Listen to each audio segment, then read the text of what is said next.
apakah betul semua penderita diabetes itu perlu melakukan diet, Dok? Ya, jadi sebenarnya perlu ya. Jadi ketika seseorang sudah terkena diabetes, maka perlu adanya pengaturan pola makan baru untuk dia. Jadi diet baru untuk dia.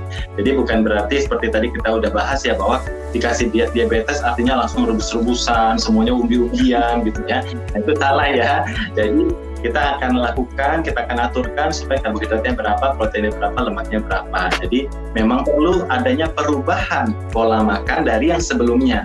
Karena banyak sekali, Kak Jessica ya, kalau yang jadinya diabetes itu gara-gara pola makan sebelumnya yang kacau ya. Jadi makannya terlalu tinggi tepung-tepungan, terlalu tinggi lemak, lalu berat badannya bertambah, sehingga itu merupakan faktor-faktor risiko yang meningkatkan dan memudahkan seseorang terkena diabetes. Jadi perlu kita atur ulang dan kita bikin kebiasaan baru supaya diabetesnya terkontrol. Oke. Nah, ngomong-ngomong soal pola makan diabetes ini, Dok, memangnya pengaturan porsinya tuh gimana sih, Dok, kalau lagi melakukan diet diabetes, Dok? Ya, jadi memang yang pertama sekali karena gula darah itu kaitannya dengan karbohidrat. Jadi kita mesti memangkas beberapa jenis karbohidratnya, beberapa jumlah karbohidratnya. Ya, jadi mungkin yang dari tepung-tepungannya atau karbohidrat olahan gitu ya, itu perlu jumlahnya kita atur, kita hitung ulang supaya tidak meningkatkan kadar gulanya lebih tinggi gitu.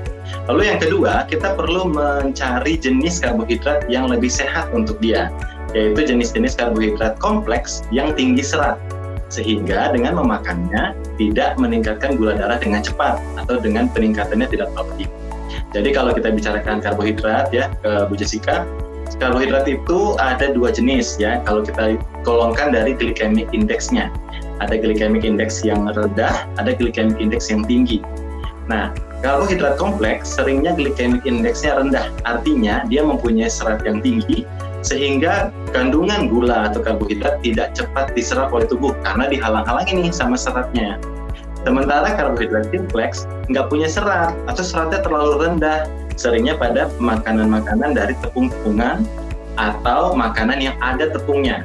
Misalnya nih, Bapak Ibu di rumah makan tempe goreng, tapi nggak hanya tempe digoreng, tapi dibalut dengan tepung gitu ya. Jadi akhirnya tepungnya inilah yang akan meningkatkan gula darahnya. Lalu kemudian protein, kita juga harus hitung ya, kebutuhan proteinnya berapa. Jangan sampai orang ini kekurangan protein, karena kalau kurang protein bisa turun imunnya. Ya, dan orang-orang diabetes rentan nih terkena infeksi gitu. Jadi kita perlu pertimbangkan proteinnya berapa, kemudian lemaknya kita akan cari lemak-lemak yang baik, lemak sehat seperti lemak tak jenuh gitu ya. Dan kita kurangi yang goreng-gorengannya atau yang deep fry gitu. Oke, berarti satu piring nih, Dok. Satu bulat piring itu pengaturan seratnya berapa, karbohidratnya berapa, proteinnya berapa tuh, Dok, yang pas? Ya betul. Jadi kalau udah ambil piring ya, para Bapak Ibu di rumah, jadi sekarang piringnya itu dibagi dua. Nah, jangan kayak dulu ya, setengahnya diisi nasi, setengahnya diisi mie. Gitu ya.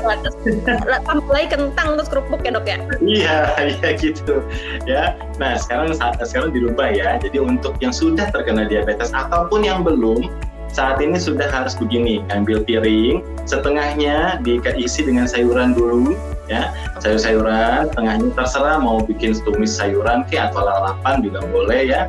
Lalu setengahnya lagi kita bagi dua. Jadi seperempatnya adalah protein, baik itu nabati dan hewani. Kemudian seperempatnya lagi adalah karbohidrat kompleks yang lebih baik.